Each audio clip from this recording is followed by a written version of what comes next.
সংগীতৰ শিক্ষাগুৰুসকল সকলোৰে সৈতে মই মোৰ আন্তৰিক সেৱা জনাইছোঁ। ভাল হৈছে এনেকুৱা আলোচনাত খুব প্ৰয়োজন, খুবেই প্ৰয়োজন। সত্ৰসভা সভাত মই প্ৰথম সোমাইছিলোঁ 1992 চনত। 92 চনৰ পৰা 2003 চনলৈকে মই সত্ৰসভা সভাৰ উত্তৰভাৱে জড়িত হৈ আছিলোঁ। আৰু সত্ৰীয়া নৃত্যৰ স্বীকৃতিৰ ক্ষেত্ৰতো সত্ৰসভা সভাৰ বহুতো কৰণী আছে, সেইখন কৰিছিল কাৰণে। আৰু এতিয়াও এটা দেখিছোঁ যে আজি প্ৰায় 2-3 বছৰমানৰ পৰা সত্ৰসভা সভা সত্ৰীয় সংগীত লৈ নৃত্য গীত বাদ্য তিনিলৈকে লৈ যথেষ্ট শক্তিশালী ভূমিকা গ্ৰহণ কৰিছে। তাৰ কাৰণে মই এই মহন্ত বিহুক শইকীয়াকে গুৰুত্ব কৰি যিসকল কথা যতীন গোস্বামী আপোনালোকে পণ্ডিতৰ হৈ গ'লে মই আমুক এইবিলাক ঠিকে আছে চব কিহৰ কাৰণে মই এজন সত্ৰীয়া নৃত্যৰ ছাত্ৰ। মোৰ চিনাকিটো যে এজন সত্ৰীয়া নৃত্যৰ মই ছাত্ৰ, এইটোৱে মোৰ চিনাকি। আৰু সেই চিনাকিটোৰ কাৰণে মই মোক আজি মহন্ত প্ৰভুৱে মোক সম্বোধন কৰিছে নৃত্যাচাৰ্য, মই সংগীত ৰত্ন, একাডেমী ৰত্ন, পদ্মভূষণ নামক নামক বুলি। এইটো যতীন গোস্বামী বুলি নহয়, এজন সত্ৰীয়া নৃত্যৰ ছাত্ৰ হিচাপে যেতিয়া আমি সত্ৰীয়া নাচ শিকিছিলোঁ তেতিয়া আমি কোনোদিন ভবা নাই যে আমি এইবোৰ কিবা পাম। আমাৰ মনলৈতো অহাই নাছিল এইবোৰ নতুন চিন্তা। যাক যেই হওক মই মাত্ৰ তিনিটামান কথা কওঁ।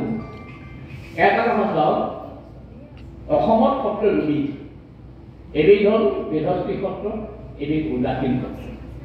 কম বেছি পৰিমাণে সকলো সত্ৰতে অলপ অলপ নাচৰ চৰ্চা আছে। যিবাবেই দুখীয়া সত্ৰ হওক, পুতলাহে নাচৰ হলেও আছে, কৃষ্ণ নাচ এখন হলেও আছে, কিন্তু উদাসীন সত্ৰত চৰ্চাটো বেছি। আৰু তাৰ ভিতৰত কমলাবাৰী খোলৰ সত্ৰতে চৰ্চা খুব বেছি। কমলাবাৰী খোলৰ সত্ৰ হ'ল 7খন, নহয়নে? কমলাবাৰী খোলৰ 7খন সত্ৰ, মানে পুৰণা কমলাবাৰী, নতুন কমলাবাৰী, উত্তৰ কমলাবাৰী, ভোগপুৰ, জৰাবাৰী, গধুলা আৰু পেলন, এই 7খন হৈছে কমলাবাৰী খোলৰ সত্ৰ। আৰু সংগীত একাডেমীয়ে স্বীকৃতি দিছিলে কমলাবাৰী খোলৰ নাচখিনি। এতিয়া কোনো নাচ পলাই অহা নাই, কোনো নাচে নাজানো কোনে। আমি এতিয়া সত্ৰীয়া নাচ বুলি ক'লে যিমানেই যি নকওঁ, মূল কথা হ'ল যে সত্ৰীয়া নাচ বুলি ক'লে আমি কমলাবাৰী খোলৰ নাচখিনিহে বুজিছোঁ। আৰু সংগীত একাডেমীয়েও কমলাবাৰী খোলৰ নাচখিনিকেহে বুজে। তাত যদি কিবা আমি যোগ দিব লাগে যোগ দিম, সেইটো বেলেগ কথা। কিন্তু কমলাবাৰী খোলৰ নাচখিনিহে স্বীকৃতি দিছিল, সেইখিনি চাই। মই নিজে সেই সময়ত স্বীকৃতি দিয়াৰ ক্ষেত্ৰত মই তেওঁৰ সংগীত একাডেমীৰ এজন সদস্য। ভূপেন হাজৰিকাই অসম চৰকাৰক ক'লে যে সত্ৰীয়া নৃত্যৰ বিষয়ে ইংৰাজী আৰু হিন্দীত ক'ব পৰা মানুহ এজন দিয়া। অসম চৰকাৰে তেতিয়া মোৰ নাম লগা পঠাই দিছে। মই হিন্দী ক'ব পাৰোঁ, মোৰ বেলেগ কথা ঠিক আছে পঠাই। সেইকাৰণে মই সদস্য আছিলোঁ। মই গোটেই কথাবিলাক খুব ভাল ধৰণে মই জানো বুলি ভাবিছোঁ। গতিকে আমি এতিয়া বিতৰ্ক কৰি লাভ নাই। সত্ৰীয়া নাচ বুলি ক'লে আমি অকল কমলাবাৰী খোলৰ নাচখিনিহে জানো, আৰু তাৰ লগত অন্যান্য নাচখিনি সংযোগ হৈছে। হ'ব বেলেগ সত্ৰৰ নাচ সংযোগ হ'ব, নোহোৱাকৈ নাথাকে। 1 নম্বৰ কথা। 2 নম্বৰ কথা, এতিয়া যে ডাঙৰ সমস্যাত ভুগিছে, সেইটো কি জানেনে? কাৰো লগত কাৰো মিল নাই। এটা সময় আছিল উত্তৰ কমলাবাৰী, নতুন কমলাবাৰী, ভোগপুৰ, চবৰে যুগুৰে নাচ একেখন, সকলো বেলেগ নাই, একদম একে। এতিয়া এনেকুৱা এটা অৱস্থা হৈছে একেখন সত্ৰৰে 2জন বাহিৰে শিকোৱা নাচ নহয়, একেখন সত্ৰ। আমি এটা ডাঙৰ সমস্যাত ভুগিছোঁ। সেইকাৰণে মই ভাবিছোঁ, মই এটা অনুৰোধ কৰিছোঁ সত্ৰসভা সভাত যে আপোনালোকে এখন 2দিনীয়া কৰ্মশালা পাতক আৰু শুদ্ধ নাচ শিকা, গীতৰ নাচ, মেলা নাচ যি কৰে কৰি থওক, ৰামধনী কেইখন যাতে একে হয়, গোটেই অসমত যাতে ৰামধনী কেইখন একে হয়। আমাৰ যিখন আমদানি আছে জুৰুৱা নাচৰ, চালি নাচৰ, ৰজাঘৰীয়া চালি নাচৰ, নাটভংগী বা বাহাৰ নাচৰ, ৰামধনী কেইখন যাতে একে হয়, গীতৰ নাচ, মেলা নাচ যি কৰে কৰি থওক, কিন্তু অন্ততঃ ৰামধনী কেইখন যাতে একে হয় তাৰ কাৰণে এটা ব্যৱস্থা কৰিবৰ কাৰণে মই সত্ৰসভা সভাত অনুৰোধ কৰিছোঁ। কাৰণ এটা ডাঙৰ শত্ৰু সমাজ সত্ৰীয়া আছে জানেনে কি কৰিব আৰু তাৰ কাৰণে দোষী কথা নোৱাৰি এই পৰিৱেশে আমাৰ লগতে আৰম্ভ কৰিলোঁ এতিয়া মই মানে ভুগিছোঁ জানেনে এতিয়া মই নিজে বৰ অনুতপ্ত এইবোৰ কেলৈ কৰিছিলোঁ মই এতিয়া চবেই পৰিৱেশী কৰিবলৈ ল'লে মানে শুদ্ধ নাচলটো পৰিৱেশী কৰে মই কৰিছিলোঁ নতুন গম পাইছোঁ মানে এতিয়া তাৰ ফলত কি হৈছে সিদিনা অলপতে ঘন বৰা আপোনালোকে নাম ভালকৈ জানে যে ঘন বৰা আৰু ময়ে দুইজনে বহি পেলাই এটা নাচ চাই বৰাই মোক সোধে ছাৰ এইটো কি নাচ মোৰ মানুহ পাই মৰিছিলোঁ মই এই পাছত গৈ জিতি ভেয়া নাছিল এইটো তুমুৰা নাচ তেতিয়াহে গম পাইছে তুমুৰা নাচ তাৰমানে আগৰ পুৰা গমেই নাপায় কি নাচৰ অৱস্থা তেনেকুৱা হৈছে গতিকে সত্ৰ মহাসভা যদি অন্ততঃ ৰান্ধনী দিশত যদি একা কৰিব পাৰে খুব ডাঙৰ কথা হয় এতিয়া আপোনালোকে চাব ইয়াত যিসকল গুৰু আছে তেখেতসকলে যদি নাচে ৰান্ধনীৰ বেলেগ নিমিল গতিকে এই এটা বৰ ডাঙৰ কথা গীতৰ নাচ আৰু এই কথাটো কয় কিন্তু এসময়ত যেতিয়া নতুন সত্ৰত নাৰায়ণ গোস্বামী প্ৰভু আছিল তেতিয়া মই তেখেতক কৈছোঁ তেখেতে চেষ্টা কৰিছিল কিন্তু নহ'ল তাৰপাছত মই জনাৰ্দন গোস্বামী প্ৰভুৱে কথাটো কৈছোঁ তেখেতেও চেষ্টা কৰিছিলে কৰিব পৰা নাই যে এটা দিশত সত্ৰ গোটাই সত্ৰৰ বৰগায়কজন গোট খাই নাচটো ঠিক কৰোঁ আমি এইটোহে কৰিম এইটোহে আমি কৰিম এইটো ইফালে সিফালে ক'ব নোৱাৰিম আগতে কিন্তু এটা আছিল চব একে আছে চব একে এতিয়া কিন্তু সেইটো এই এটা আমাৰ ডাঙৰ সমস্যা হৈছে আমাৰ এয়া এটা দ্বিতীয় কথা আপোনালোকে যে গীতৰ কথা ক'লে নহয় এতিয়া এতিয়া মই জানেনে মই বৰগীতৰ কথাটো বৰকৈ নুবুজোঁ মই গীতৰ মানুহ নহয়তো মই একেবাৰে পৃথিৱীৰ দেশ ফুৰা মানুহ যদি মই কিন্তু এটা কথা মই আপোনালোকৰ যিখন গীতৰ শিক্ষক আছে তেখেতসকলে মই এটা কথা সুধিব গৈছোঁ বৰগীত শিক্ষাদানৰ কিবা নিয়ম আছেনে এজনী ছোৱালী বা এটা ল'ৰা যদি এজন শিক্ষকৰ ওচৰলৈ আহে বৰগীত শিকিবলৈ কি শিকাব আপোনালোকে কি শিকাব প্ৰথমতে আপুনি যদি কয় চাৰেগাটা শিকাল চাৰেগাটা শিকালেতো নহ'ব সেইটো দেখিছে সংগীতৰ পদ্ধতি এইটোতো আমাৰ নহয়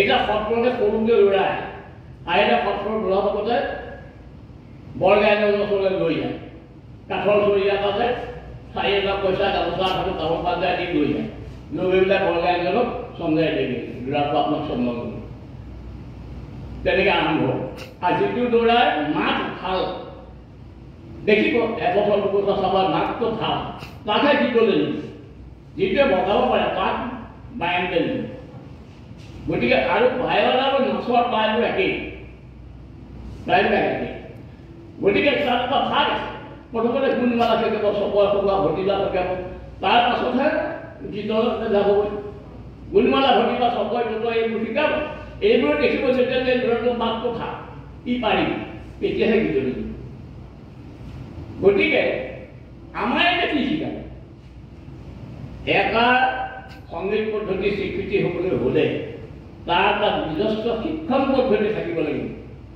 আমাৰ সত্ৰীয়া নাচটো স্বীকৃতি কিয় আমাৰ এটা নিৰ্দিষ্ট শিক্ষণ পদ্ধতি আছে কাৰো লগত নিমিলে আমি কি বোলে প্ৰথমতে আমি ফচকা মাটি এবাৰ ফচকা ফচকাটো আমি ওৱা তেনেকৈ আমি এটা আমাৰ এটা ক্ৰম তাৰপিছত মাতৃভংগী ঝুমুৰা শিকা স্বামী শিকা আৰু এটা ক্ৰম আছে এনেকৈ ক্ৰমটো যাম কিন্তু বৰগীত শিকোৱা কি শিকা প্ৰথমতে কি শিকা এটা মই যেনে শিক্ষক মোৰ চলাই আহিব ছোৱালী এজনী মই কথা নাই পাতা নাই তাক কথা আখুৱাই দিম শিকাব তেখেতৰ ওচৰলৈ গ'ল তেখেত শিক্ষক তেখেতে প্ৰথমতে কথা নাই পাতা নাই শিকাব নহয় কোহাই ৰাখোঁ কিয় শিকাব কি কাৰণে শিকাব এজন এডুকেশ্যন সংগীতৰ শিক্ষকৰ ওচৰলৈ গ'লে তেওঁ প্ৰথমতে কি শিকাব ইমান শিকাব কিয় শিকাব যে এটাকে এটা শুদ্ধ স্বৰ লাগে সেইকাৰণে শিকাব কিন্তু আমি যে শিকাম মই যে আখুৱাই শিকাম কিয় শিকাম আখুৱাই মোৰ উত্তৰ আৰু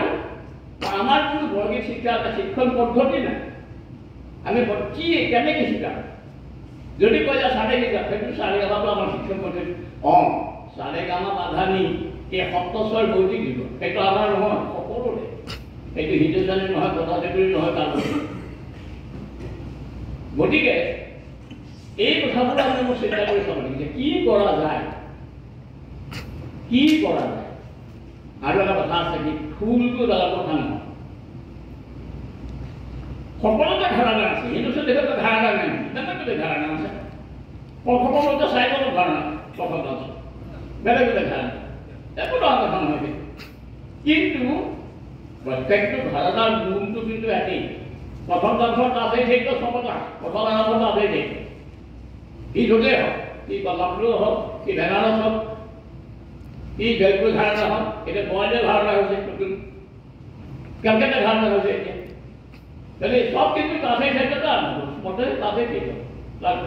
আমাৰ সত্ৰীয়া নাচ যিয়ে নহওক আমি প্ৰথমতে সত্ৰৰে আৰম্ভ কৰিম, কিন্তু বৰগীতত কি কৰিম, কেনেকৈ বৰগীতটো শিক্ষণ পদ্ধতিটো কি হ'ব, কোনো ক'ব নোৱাৰিব এতিয়া কি হ'ব শিক্ষণ পদ্ধতিটো। তেনেকুৱা কথা আমাৰ চিন্তা কৰক। আৰু এটা কথা আছিল মানে ইয়াৰ আগতে কৈ গৈছে, সত্ৰীয়া নাচৰ ক্ষেত্ৰত নানা মানি আছে। আপোনালোকে যিমানেই যি নহওক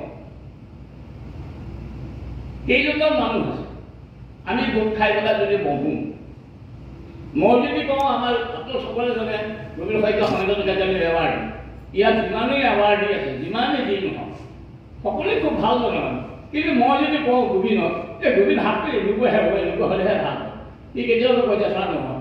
মই যদি ভুলতো কওঁ সি কিন্তু সেইটো মোক হয় বুলি মোক সমৰ্থন দিব। মই যদি ভুলো কৰিছোঁ সি কিন্তু হয়তো পাছত মোক ক'ব যে ছাৰ এইটো এনেকুৱা ঠিক নহ'ল নেকি, কিন্তু প্ৰথমতে সি কেতিয়াও নহয় বুলি কয়, সি হয় বুলি কয়। তাই ঘনাবৰাই যদি বাজনা এখন বজাইছে, মই যদি কওঁ ভুল কৰিব যাব, ঠিক আছে হ'ব। এই যে বাজানানিটো বৰগীতত নাই, সেইকাৰণে আপোনালোকৰ মানে বৰগীতৰ মানুহৰ থুল বিচাৰি ফুৰে, থুল বিচাৰি ফুৰে, এইটো বৰ সেইটো বৰ কথা ফুল, এইটো কিবা কমলাবাৰী থুল বিচাৰি ফুৰে। গতিকে এই বৰগীতৰ এই যে অসুবিধাবোৰ, এই অসুবিধাবোৰ অলপ যদি মিলাব পাৰে সত্ৰ মহাসভাই, তেতিয়াহ'লে সত্ৰীয়া সংগীতৰ কাৰণে বহুত ডাঙৰ কথা আছে। এইবোৰ যদি খেলি মেলি যদি ভাঙি দিব পাৰে, নহ'লে কিন্তু বৰগীত কেতিয়াও স্বীকৃতি নহ'ব।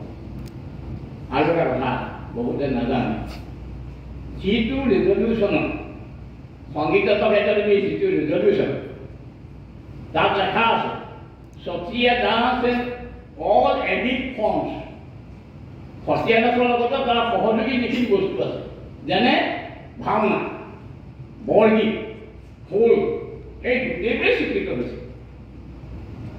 সত্ৰীয়া ডান্স অল এডিট ফৰ্মছ, অল এডিট ফৰ্মছটো কিন্তু শব্দ লগাই দিলে আমাৰ দুলালয়ে জোৰ কৰিব, এইটো নাথাকিব লাগিব।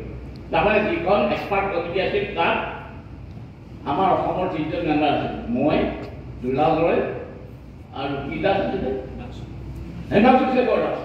হিমাংশু শেখৰ দাস তেতিয়া আছিলে কালচাৰেল কমিশনাৰ, তেখেত আছিলে কালচাৰেল কমিশনাৰ, আৰু সেই সূত্ৰে তেখেত তাৰ সদস্য হৈছিল। আৰু আছিলে সোণালমান সিং, আপোনালোক চবে জানে নিশ্চয়, সোণালমান সিং আছিল, সত্তা সৰঞ্জিত সিং আছিল, সুনীল কোঠাৰী আছিল, এইবিলাক মেম্বাৰ আছিল। বাঘা যাৰ মুখৰ আগত কথা ক'বলৈ মুখে বাঘা। গতিকে এই এডিট ফৰ্ম বুলি ক'লে নহ'ব নহয়, এতিয়া আমি তাক দেখুৱাব লাগিব নহয় যে সঁচাকৈ এইটো এটা শাস্ত্ৰীয় বা এটা নিৰ্দিষ্ট শৈলী হয় বুলি তাক প্ৰমাণ কৰিব লাগিব নহয়। গতিকে মই সত্ৰ মহাসভাক অনুৰোধ কৰিছোঁ কি কৰিব পাৰিম, কেনেকৈ কৰিব পাৰিম, এটা ব্যৱস্থা যদি তেখেতসকলে লয় খুব ভাল হ'ব। মই খুব আনন্দিত আজি আপোনালোক আহিছে, চৰ্চা হৈছে। আৰু এটা কথা, তৰ্ক হ'বই, তৰ্ক নোহোৱাকৈ নাথাকে। এটা আছে নহয়, মানে তৰ্কম জ্ঞানৰ মূল্য বুলি কয় নহয়, জ্ঞানৰ মূলটো হ'ল তৰ্ক। তৰ্ক হ'লেহে কিন্তু বাদ মানে বিতণ্ডা হ'ব নালাগে, তৰ্ক হওক বিতণ্ডা হ'ব নালাগে। তৰ্ক হ'লে আমাৰ শুদ্ধ ৰাষ্ট্ৰটো ওলাব। মই সকলোকে আন্তৰিক ধন্যবাদ দিছোঁ আৰু মই আশা কৰিছোঁ আপোনালোক সকলোৱে সত্ৰীয়া সংগীতৰ গুৰুজনাৰ অৱদানৰ সেৱক হিচাপে এই সংগীত ধাৰাক আগবঢ়াই দিয়ক। নমস্কাৰ।